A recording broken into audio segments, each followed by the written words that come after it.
Comrades, this is the first NEC since the party elected me your president. I want to thank the delegates of the party, including the members of the NEC, for the confidence that they have reposed in me by choosing me to lead the rebuilding of the party. It is a monumental task, but one which I look forward to as a great opportunity for our party and indeed for Jamaica. I wish to extend heartfelt appreciation to our former party leader, Dr. Peter Phillips.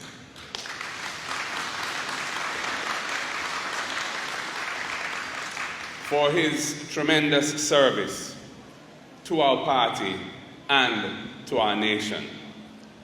His very significant place in Jamaica's history is assured because of his excellence in so many important roles throughout his career in public life. And I would say, in particular, as the Minister of Finance and Planning, who led the transformational turnaround of the Jamaican economy under the last PNP administration. Dr. Phillips is a much admired statesman on the public stage. His experience and knowledge of politics and statecraft are immense, and I wish to thank him personally for his openness and advice, which is ongoing. And comrades, in my recent meeting with him last week, I raised the idea with him of establishing in his honor the Dr. Peter Phillips Institute of Policy Research and Analysis.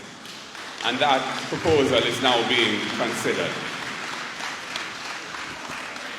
Comrades, as we elect a new chairman and general secretary, I also want to commend and thank Comrades Fitz Jackson and Julian Robinson for their service and commitment to the party in these very important positions.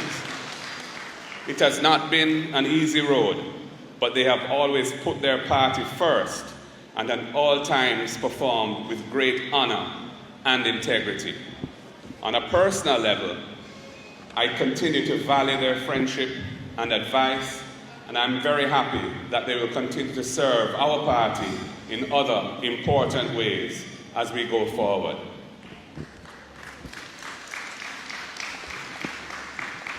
I also want to thank Comrade Lisa Hanna and her campaign team for joining with me in trying steadfastly to ensure that the recent presidential elections were run in a spirit of comradely respect, and our exhortations were always to keep it clean.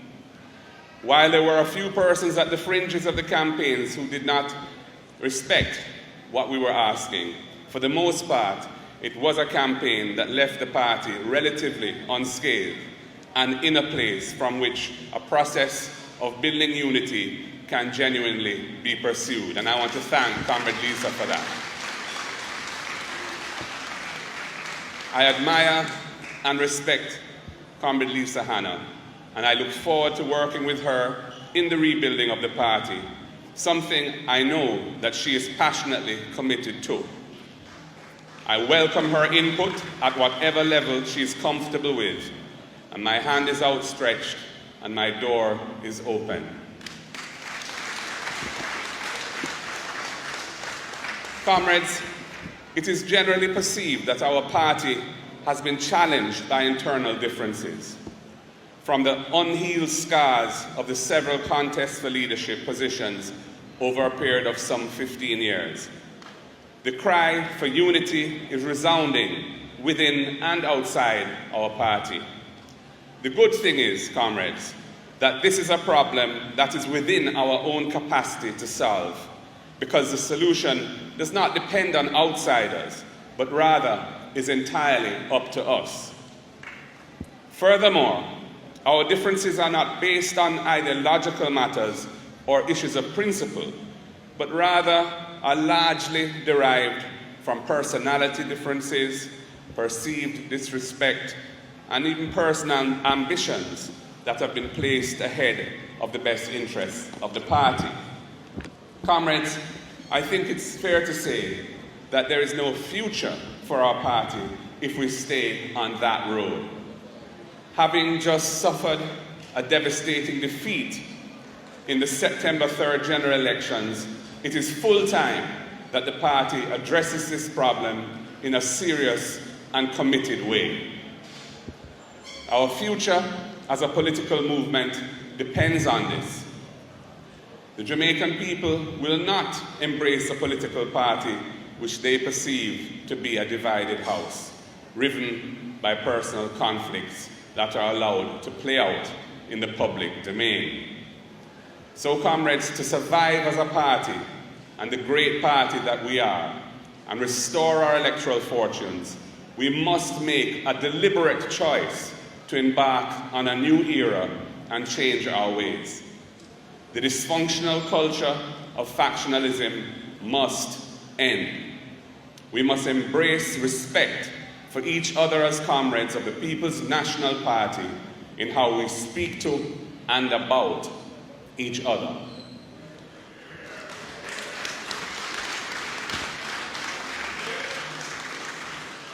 It is clear that a well-designed process of healing is necessary at this time.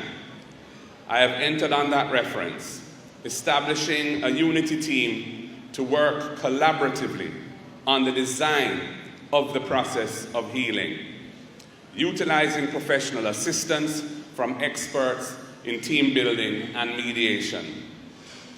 Comrade Hannah has nominated 3 persons to the unity team, as have I, along with external professionals, and further persons may be added who are generally perceived as being above these internal issues.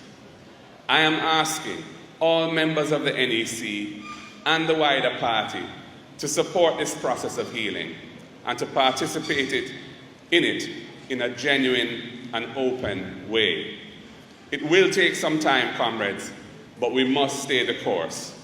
The aim is to build the internal cohesion of our movement that is united around a common purpose. And comrades, what is that common purpose?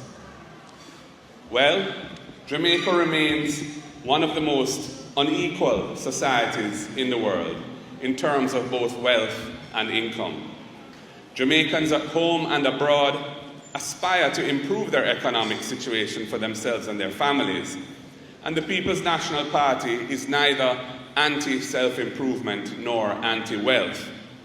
But we know that history has not dealt a fair hand to all our people, and the sacred mission of our noble movement is to right those historical wrongs and build a fairer and more just society.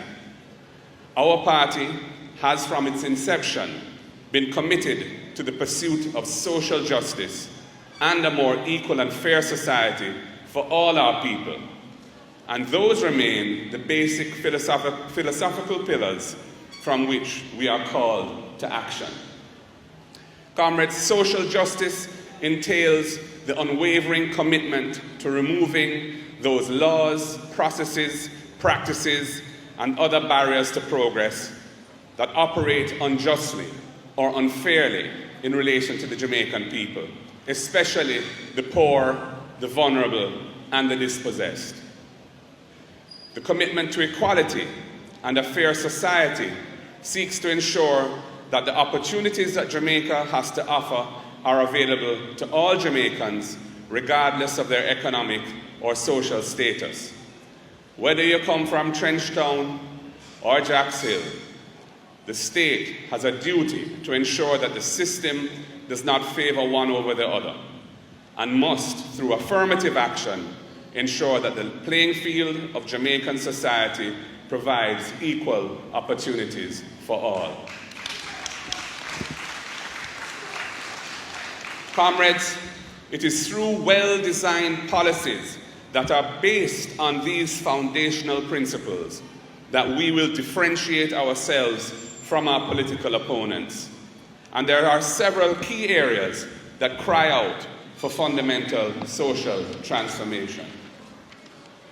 The education system is ripe for a revolution to achieve better outcomes for the children of the masses. Many thousands of Jamaicans live out their lives on property that is neither titled in their name nor otherwise available to them as an economic asset. And the system makes it virtually impossible for many of them to achieve the empowering transformation of titled land ownership. The housing conditions in which many Jamaicans live are substandard and demand a social housing program that empowers those residents to step up their living conditions. The inadequate delivery of basic services like garbage collection, water supply, sewage services, and street lighting in those communities reinforces the social problems that feed into violent crime. The state bureaucracy and our financial system make it far too difficult for small entrepreneurs to get ahead in the formal system. So much of our economy remains underground and starved of the means of moving up to the next level. And as for the plague, the national plague of violent crime, unconstitutional measures cannot solve the problem, comrades. At best, they provide a temporary band-aid that soon falls away. We must tackle the root causes that result in so many young Jamaicans becoming violent criminals. A holistic national program to make good Jamaican citizens out of so-called unattached youth, providing them with opportunities through remedial education, mentorship, skills training, and a stipend, must accompany the efforts to support the security forces with the technology and other equipment and manpower that they need to do their job. Comrades, I believe the future of the PNP is in designing credible solutions to these major challenges facing ordinary Jamaicans in a way that uplifts our people so that they can achieve their hopes and dreams. When we do this and support our policies with an effective messaging and communication program to show the Jamaican people what we stand for, there is no doubt in my mind that the People's National Party will be returned to government to deliver these solutions to the people. But comrades, to provide the platform of credibility that will enable us to pursue social justice and a more equal and fair society, we must act with honesty and integrity in everything we do and be perceived as such. There is no place for corruption in Norman Manley's party, whether in fact or appearance. Our standing in the international arena, among the diplomatic and consular corps, and most importantly, among well-thinking, God-fearing Jamaicans who make up the vast majority of our people, is undermined if we only pay lip service to matters of integrity and honesty in public affairs. We cannot afford to be identified as soft on corruption or as talking out of two sides of our mouth when it comes to this basic ethical principle. In the recent elections, comrades, I campaigned in my constituency under the slogan, "Clean heart and clean hands," and it resonated well with the voters. As your party leader, I will have no tolerance of corruption.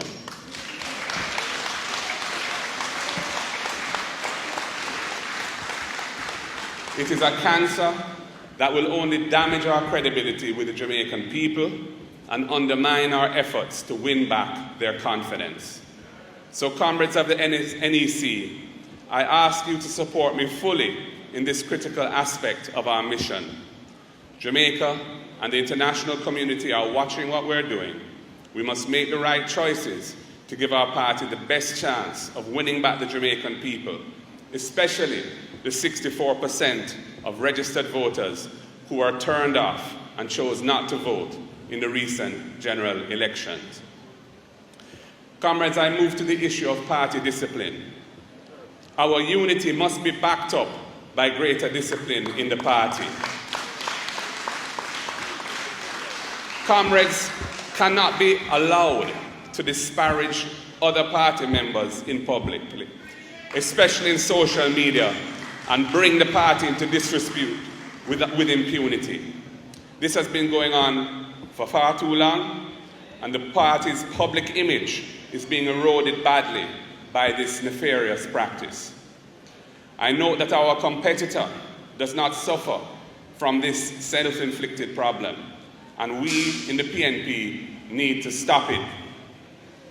The party must move now to put in place an appropriate code of conduct and support it with an effective, fair, and efficient disciplinary process for sanctioning people who violate that code. Comrades, I did not seek the presidency of the party because of some lifelong ambition. I took up the challenge out of a sense of duty and commitment to our party and the nation. Jamaica needs a strong and competitive PNP to look after the best interests of the people. And I know that I have what it takes to achieve this. In my campaign for this high office, I said that we must rebuild our organization, revitalize the group structure, using political education, training, and empowerment. Build a modern and effective communications capacity within the party. Strengthen the financial resources of the party by effective fundraising at home and abroad, and support the growth and impact of all our arms and affiliates.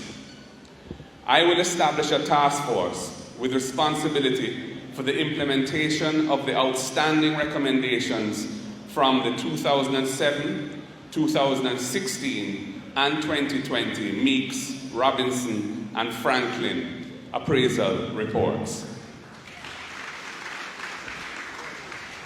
Comrades, the trust instrument for the OT Fairclough Fund for party workers is now being finalized. The 5 trustees have all agreed to serve, and the $15 million initial endowment has been arranged. I intend to launch the fund in December.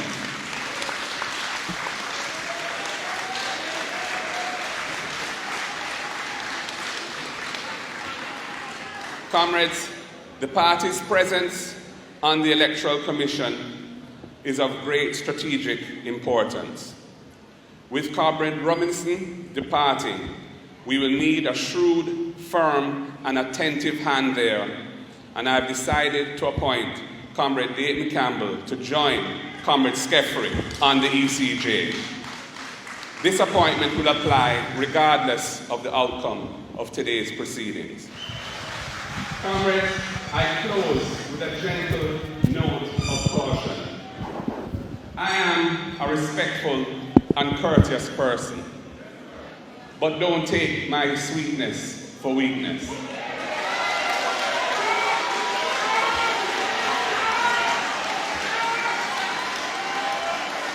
I believe in unity, but I think it must be led from a position of strength. Weakness has no place in politics.